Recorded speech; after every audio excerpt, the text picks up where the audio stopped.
Good day. I am John Mikael Vidases, your student nurse for today. So today I will demonstrate the proper bed making with occupied patient. So first, I will check the chart of the patient to ensure the patient safety.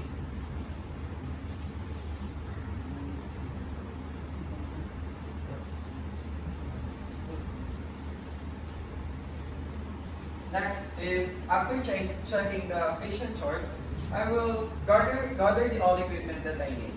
So we have here pillow, top sheet, and bottom sheet, drawer sheet, pillowcase, then pillow, then the top sheet.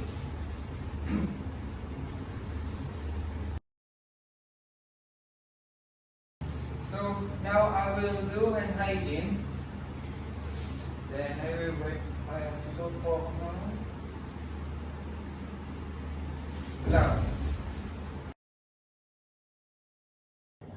Then I will close the curtain.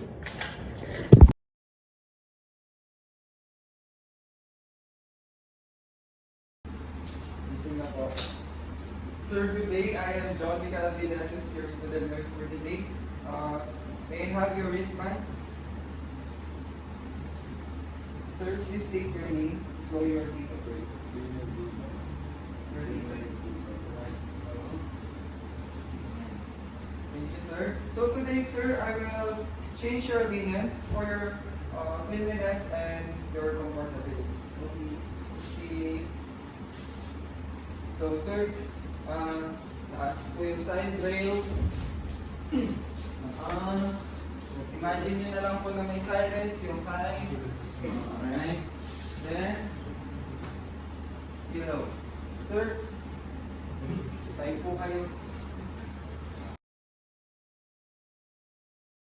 So, next po is, I will loosen all the linens. Then, I will fold it.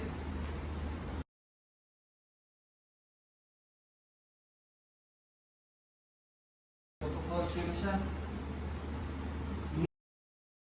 Sir, slide po natin yung kulay mo.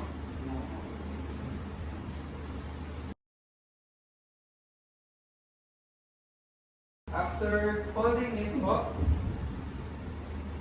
lalagay ko na po yung bottom sheet.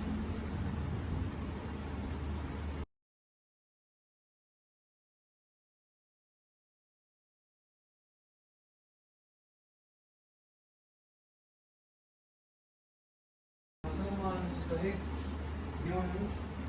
Pero sa hospital, bawal po dumikit sa sahig.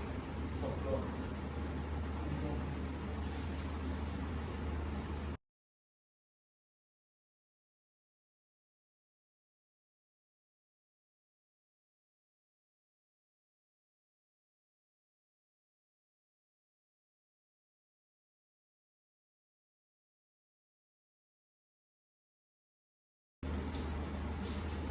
Next po yung draw sheet. Underpads.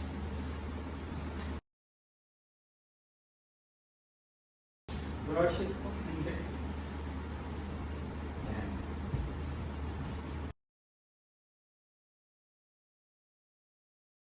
Turn on. Pillowcase. Prepare the pillowcase. Then,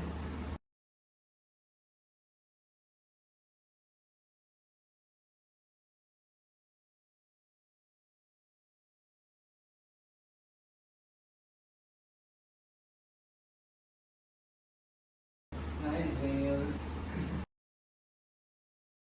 Sir, lipat na po kayo sa kapila. Lipat, doon na. Ayan. Oh, down.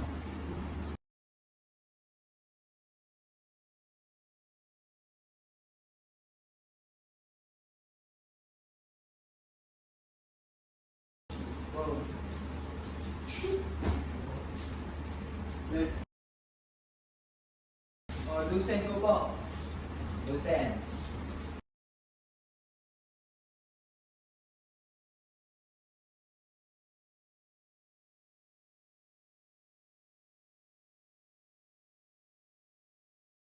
pads.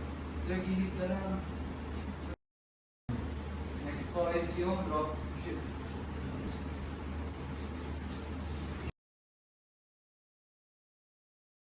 Sir, pwede ka lang po ganito makuha.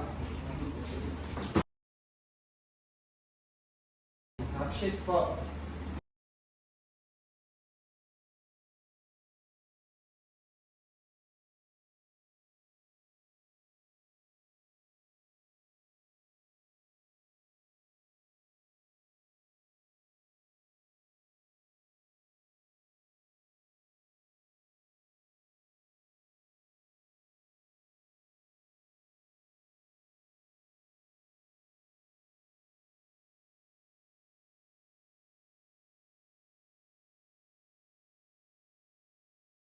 So after po lang, nakalaga ng gloves.